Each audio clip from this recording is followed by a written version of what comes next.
Ridge. The year was 1944. On a jagged, volcanic island in the Mariana Chain sat Base Iron Ridge. It wasn't a place of glory. It was a place of rust.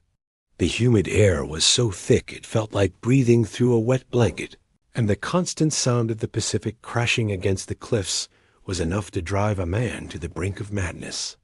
At the center of this base was a man named Corporal Silas Old Man Vance.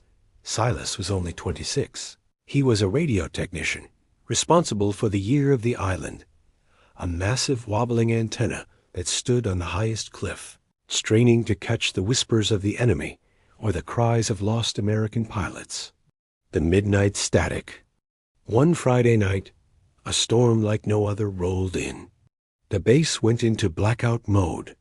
Every light was extinguished to hide from the Japanese submarines that often patrolled the deep waters nearby. Silas sat in the cramped radio hut, the smell of ozone and hot vacuum tubes filling his nose.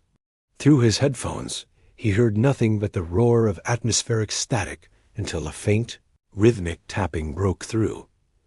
Dot dash dot dash dot dot dash dash.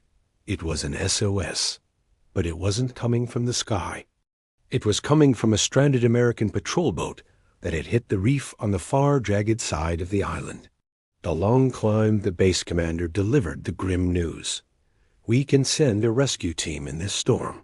We don't even know their exact coordinates. If that antenna goes down, they're dead men. The antenna hadn't fallen, but the main lead wire had snapped, whipping wildly in the 80-mile-per-hour winds. Silas knew what he had to do. He grabbed a heavy leather belt, a coil of wire, and stepped out into the teeth of the gale. The climb up Iron Ridge was a nightmare. The volcanic rock was slick with rain and moss. Twice, Silas slipped, his boots dangling over a 300-foot drop into the churning white surf below.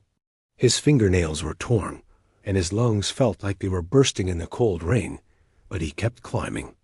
Holding the line when he reached the top, the wind tried to throw him off the cliff. There was only one way to complete the circuit. Silas wrapped the wire around his own arm and grabbed the terminal on the antenna base. He became the conductor. The current from the radio transmitter pulsed through his body, making his muscles twitch with agony. He gritted his teeth, his vision blurring, and screamed into the wind, but he didn't let go. Down in the hut, the radio suddenly surged back to life. "We have them!" The operator yelled. The quiet hero, when the storm finally broke at dawn, a search party found Silas slumped against the base of the antenna. They carried him down to the infirmary, sped, and looked at the bandaged arm of the man who had quite literally held their lives together. "Why didn't you just tie the wire and run for cover?"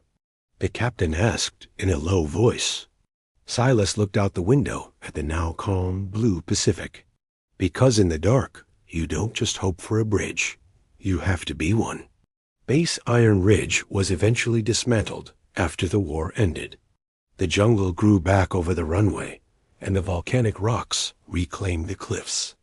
But if you talk to the veterans of the 7th Fleet,